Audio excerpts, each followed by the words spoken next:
y pues, el gran video que nos muestra. A continuación vamos a seguir con el doctor Luis Espino. El doctor Espino nos va a hablar un poquito de lo que es la neoadjuvancia en cáncer de recto. Es un tema que seleccionamos porque creo que es muy frecuente que a los cirujanos generales, coloproctólogos, cirujanos oncólogos nos llevan inicialmente este grupo de pacientes y es importante saber cuáles son sus opciones, qué pacientes deben ir directo a neoadjuvancia, o sea, quimio, radio, y no directo a cirugía, porque realmente esto impacta en el pronóstico del paciente. Y en base a todo el abanico de posibilidades que hay de TNT, pues hay que empezar a conocer cuál es el objetivo de cada uno de estos esquemas que se dan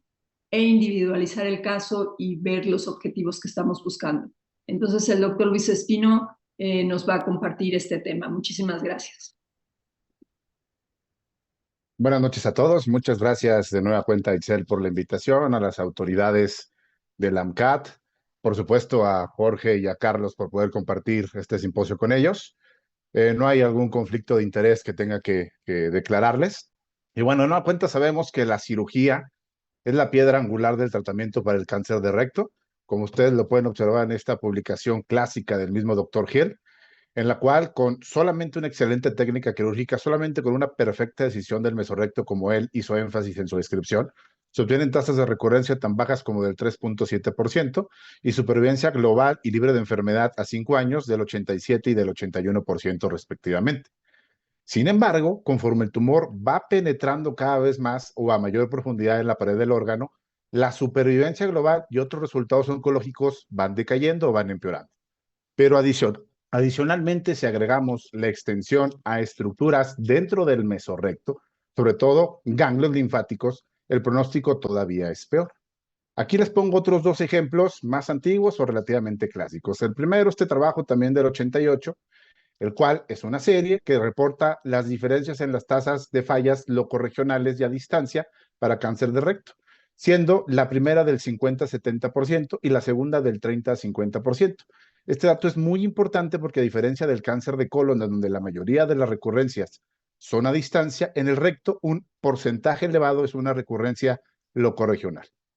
El segundo trabajo del año 2001 nos muestra cómo varían las tasas de recurrencia locorregional posterior a una cirugía radical oncológica según el estadiaje inicial. Y para aquellas lesiones T1 o T2 están bajas como un 10%, van aumentando y para las lesiones T3 y sin la presencia de ganglios suben hasta el 15 al 35%, y lesiones T3 o T4 con ganglios positivos pueden ser tan altas como el 65%.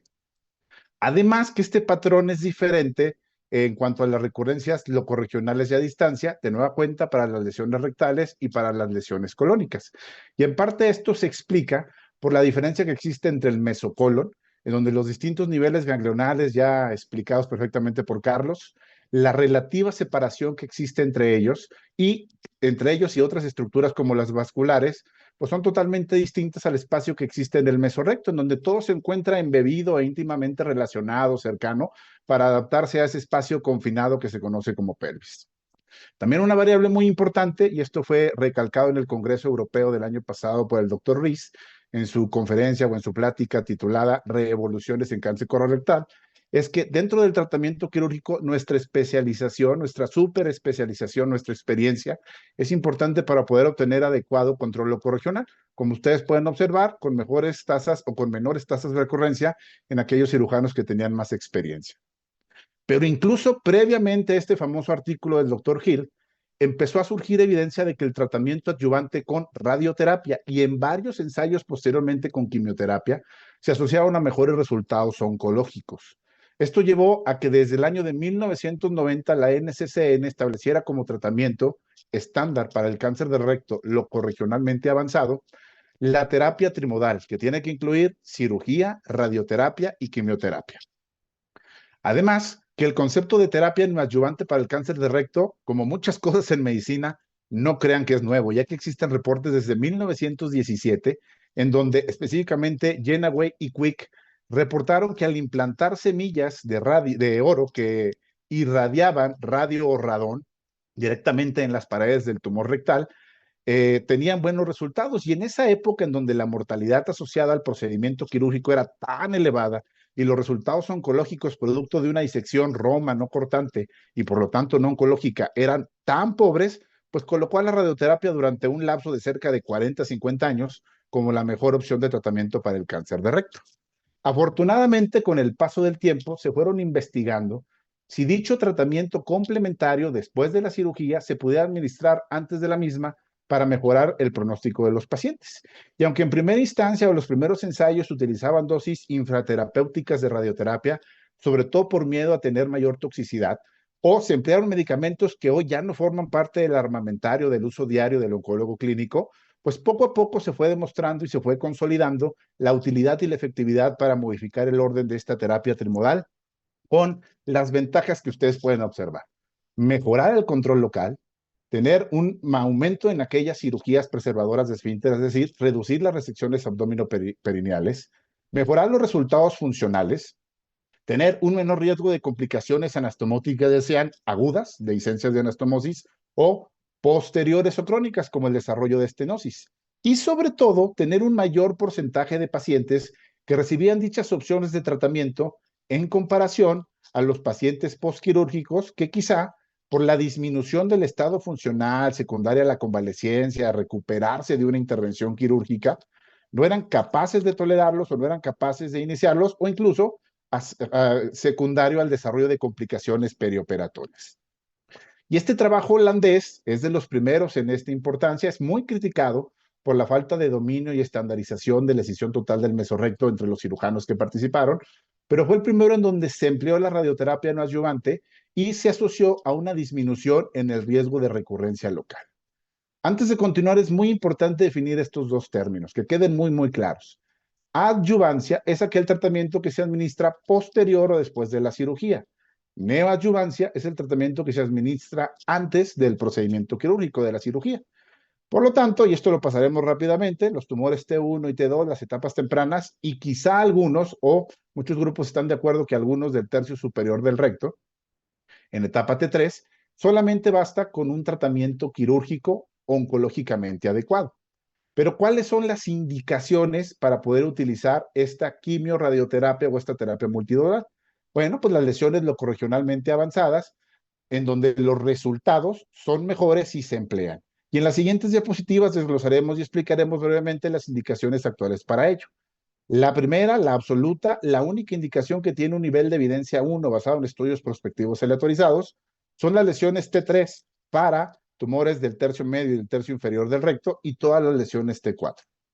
Toda la otra información, no existe estudios de tanta calidad, pero existe mucha información al respecto. Y por lo tanto, otras indicaciones son la presencia de ganglios sospechosos en los estudios de imagen empleados para el estadiaje o la presencia de un margen circunferencial en riesgo positivo, que se define como la distancia del tumor al borde de este mesorrecto y que debe de ser superior a 1 milímetro o, visto de otra forma, si es inferior a 1 milímetro, se considera como positivo este margen. En este punto es muy importante mencionar que aunque el ultrasonido endoscópico y la resonancia magnética muestra valores de sensibilidad y especificidad similares y comparables para poder establecer una lesión en cuanto a su T y a su N, la resonancia magnética no solamente es el mejor, es el único que permite la evaluación del margen circunferencial. Y hoy por hoy, en la mayoría de los centros oncológicos de excelencia en el mundo y en el país, es el único estudio en el cual se basa la evaluación de la extensión locorregional. De nueva cuenta, hay que hacer mucho énfasis en que este margen circunferencial, por supuesto, se puede ver afectado por la evolución, por el crecimiento del tumor, pero nosotros como cirujanos, si no realizamos una resección oncológicamente adecuada, también lo vamos a comprometer y eso sería una indicación de dar terapia adyuvante. Una cuarta indicación de no adyuvancia para aquellos tumores del tercio inferior es la intención de lograr disminuir el mismo con dicha terapia y poder lograr un procedimiento que preserve los esfínteres. Esta misma indicación, en términos generales, es la principal diferencia entre las dos modalidades de tratamiento descritas, ya sea la quimioterapia con radioterapia concomitante de ciclo largo o el empleo de radioterapia de ciclo corto, la cual es una modalidad de mayor empleo en ciertas partes de Europa. En el recuadro superior, en esta gráfica superior, ustedes pueden observar una serie o unas casuísticas en donde la tasa media de preservación del órgano con el empleo de neoadyuvancia fue hasta del 67%. una media del 67%, pero hasta del 94%. Y en el recuadro inferior ustedes pueden observar este estudio comparativo pre contra post cirugía. A 5, 10 años la supervivencia global y la recurrencia no fueron similares, pero la preservación de esfínter favoreció la administración de estas terapias de manera preoperatoria. La última indicación actual para el uso de adyuvancia es la presencia en la resonancia magnética de invasión venosa extramural, la cual se define como aquellos depósitos o nódulos tumorales, sin importar su tamaño, que por supuesto están dentro del mesorrecto y que no son claramente correspondientes estructuras ganglionares, linfáticas, vasculares o neurales, pero que catalogan como tal esta enfermedad en un estadio clínico 3. Si fuéramos muy estrictos, estas lesiones locorregionales avanzadas corresponderían o a etapas clínicas 2 de alto riesgo o etapas clínicas 3 de un cáncer de colon. Por lo tanto, después de una cirugía, estaría indicado darles quimioterapia adyuvante. Realmente existe muy poca información basada en estudios prospectivos aleatorizados. El único trabajo de importancia es este, pero toda esta información trasladada de colon hacia recto la tenemos y es un estándar de tratamiento. Por lo cual, la terapia multimodal para cáncer de recto locorregionalmente avanzado, antes de meternos al tema del TNT, varía o tiene dos grandes opciones o dos grandes variantes. La neoadyuvancia, que puede consistir en radioterapia de ciclo corto o quimioradioterapia concomitante de ciclo largo, y después de un ciclo de espera de 7 días para la primera y de 8 a 12 semanas, lo más frecuente para la segunda,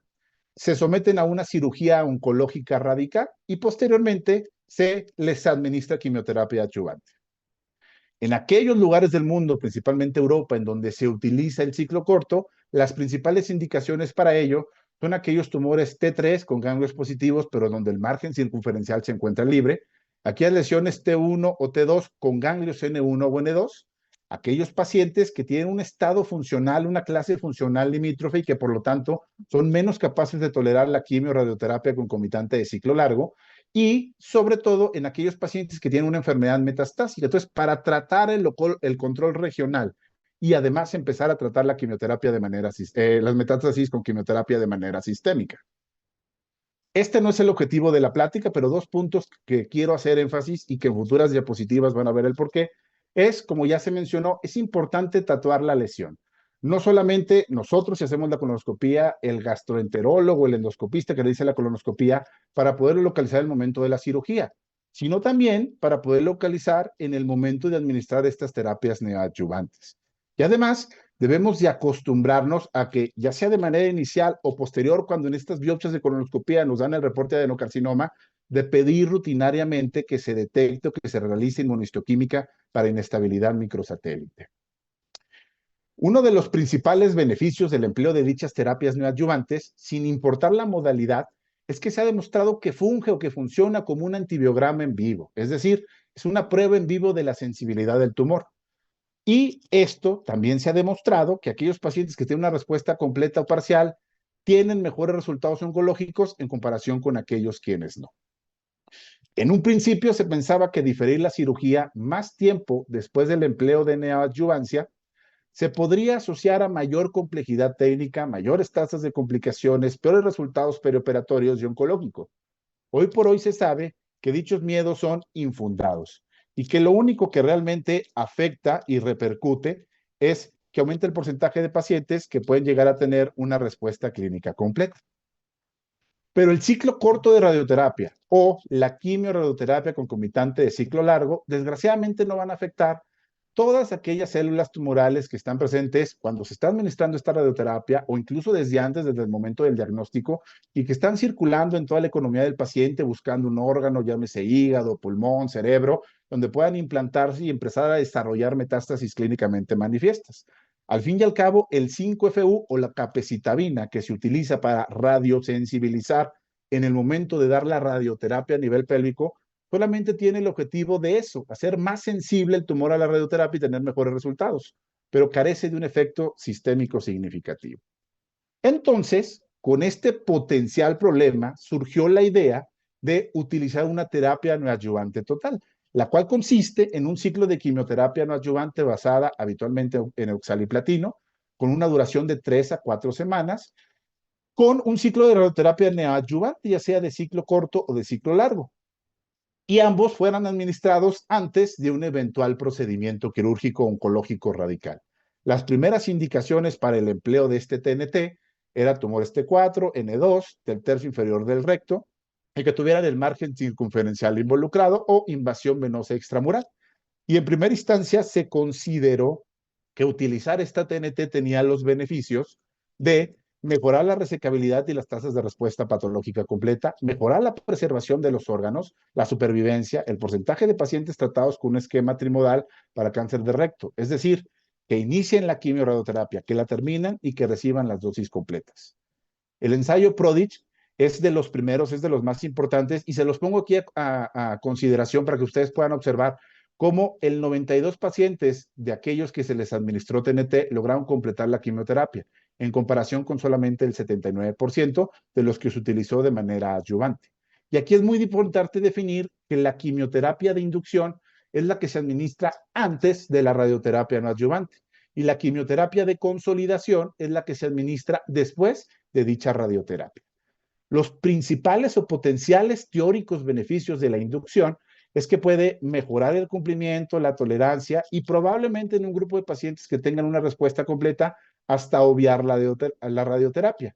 Quizá disminuyendo el intervalo entre esta y la cirugía con lo que hoy está perfectamente demostrado que no pasa, mayor riesgo de fibrosis y de neovascularización con complicaciones asociadas. Los beneficios potenciales de la consolidación es prolongar el intervalo de tiempo entre la radioterapia y la cirugía, que permite evaluar de una mejor manera la respuesta tumoral, y esto podría seleccionar a los pacientes para tener en algún momento un protocolo no operatorio. ¿Qué es este protocolo no operatorio? ¿Qué es este famoso watch and wait en cáncer de recto? Todo empezó en el año 2004, en el que el grupo brasileño, encabezado por la doctora Angelita Abragama, en aquellos pacientes que recibieron quimio radio concomitante de ciclo largo, observaron que el 26.8% tenían respuesta clínica y estos pacientes no los operaron. Les ofrecieron vigilancia cada vez en un mayor porcentaje y se observaron que las posibilidades de recurrencia, supervivencias globales a 5 y a 10 años, fueron superiores o mejores en comparación incluso con aquellos pacientes que se operaron. Con el paso del tiempo, distintas series han demostrado que la respuesta completa oscila del 16 al 54%, pero mucho ojo, hay que hacer énfasis que este protocolo solamente es aceptado, no es un estándar de tratamiento, pero es exclusivo para aquellas lesiones del tercio inferior del recto que sean palpables. Ustedes pueden observar un caso de una respuesta completa endoscópica y por resonancia, de una respuesta parcial que por lo tanto amerita una cirugía después del término del tratamiento y de una falta de respuesta o una respuesta incompleta. Y estos pacientes deben someterse a un seguimiento que también, como ustedes pueden observar, es de 3 meses por 2 años, cada 3 meses por 2 años y posterior cada 6 meses por 3 años adicionales, haciendo énfasis que debemos de contar con todos los medios de vigilancia, ya que aunque la mayoría de los pacientes recurren a nivel luminal o a nivel de la cicatriz, un porcentaje bajo lo hacen en mesorrecto y todavía un porcentaje más bajo lo hacen a distancia. ¿Cómo les ve específicamente a estos pacientes que recurren? Bueno, en este trabajo se observa que el 95% de ellos se pueden rescatar con una cirugía oncológica, el 50% tienen una preservación del esfínter anal y la supervivencia global o libre de enfermedad no difiere entre ambos grupos de población. Este trabajo, que es los resultados tempranos del Registro Internacional de Watch and Wait, también da información muy importante. En primera instancia, que la supervivencia global es del 94%, que el 25% de los pacientes de esta serie internacional mostraron recrecimiento. En el 84% de ellos utilizó quimioterapia de ciclo largo. El 88% de las recurrencias se presentaron en los primeros 2 años, la mayoría de ellas intraluminales, pero 3% de nivel ganglionar, y la mayoría fueron tratadas radicalmente, pero un 22% con resecciones locales. Hoy por hoy es importante mencionar que lo que yo llamo las 4 variables o opciones disponibles para TNT no han sido evaluados por estudios prospectivos aleatorizados que las comparen entre sí, pero sí contamos con cierta evidencia para poder tomar decisiones dentro de una discusión multidisciplinaria en el tratamiento de estos pacientes. El año pasado en ASCO y en febrero de este año se presentaron los resultados de este ensayo OPRA, los resultados a largo plazo, en donde en primera instancia la supervivencia global y libre de enfermedad no varió entre los pacientes que se administró quimio radioterapia no adyuvante, perdón, en donde se administró quimioterapia de inducción contra consolidación en pacientes que se trataron con un TNT, pero la consolidación se asoció a un mayor porcentaje de preservación de órgano. Y comparado con aquellos pacientes que tuvieron una respuesta parcial y se llevaron de primera instancia a cirugía, no hubo una diferencia entre los que recurrieron y se sometieron en primera instancia a una vigilancia. Este segundo trabajo, presentado en el Congreso Europeo de la Sociedad de Coloproctología del año pasado, llamado GRECAD, el cual es un poquito difícil de interpretar porque pone una variable adicional que es en lesiones que disminuyeron significativamente tamaño poder realizar una resección local, pero lo importante considerar es que existe una adecuada tasa para iniciar, tolerar y terminar el tratamiento de TNT. Se reportó una tasa del 54% de preservación de órgano, aunque de nueva cuenta no hubo diferencias en cuanto a la sobrevida global y libre de enfermedad. ¿Por qué es importante esto de la inestabilidad microsatélite? Si bien sabemos que este grupo de tumores tienen una carcinogénesis totalmente distinta y que solamente va a afectar al 3 al 4% de todos los cánceres colorectales, estos pacientes no solamente tienen en términos generales, mejor pronóstico, sino que en etapas avanzadas responden menos a quimioterapia sistémica basada en 5-FU. Entonces, poder determinar esto implica la posibilidad de poder utilizar nuevos medicamentos. En este famoso artículo del New England de hace 2 años, se demostró que una serie de 12 pacientes tratados con dostarlimab, que es un inhibidor de checkpoint, el 100% de ellos tuvieron respuesta clínica completa. Ni siquiera les dieron radioterapia, solamente les dieron este medicamento. Entonces, esto abre la posibilidad a que tumores de colon, tumores de recto con inestabilidad microsatélite, quizá jamás vayan a necesitar una cirugía o en un porcentaje muy bajo. Ya casi para terminar, todos los que operamos pacientes con cáncer de recto y que fueron sometidos a radioterapia preoperatoria, pues conocemos el valor de proteger nuestras anastomosis con una ileostomía en asa. Un último argumento presentado en este trabajo libre del ACS del año pasado para el empleo de TNT fue que en comparación con la terapia trimodal tradicional de neoadjuvancia, cirugía y quimioterapia adjuvante, el empleo de TNT se puede asociar a una menor morbilidad y a un cierre de ileostomías de protección de manera más temprana. Y aunque en esta serie de la Cleveland Clinic, donde el grupo experimental incluyó TNT con quimioterapia de consolidación, no existieron dichas diferencias en cuanto a morbilidad, la serie que recibió o el grupo de pacientes que recibió TNT sí tuvieron un menor tiempo entre la cirugía y la restitución del tránsito intestinal. Se cerraron esas estomas de manera más temprana y también durante dicha intervención tuvieron una estancia intrahospitalaria más corta. El último punto que me interesa tratar es qué hacer con aquellos pacientes en Watch and Wait que recibieron neoadjuvancia o TNT y ahora tienen datos de recurrencia.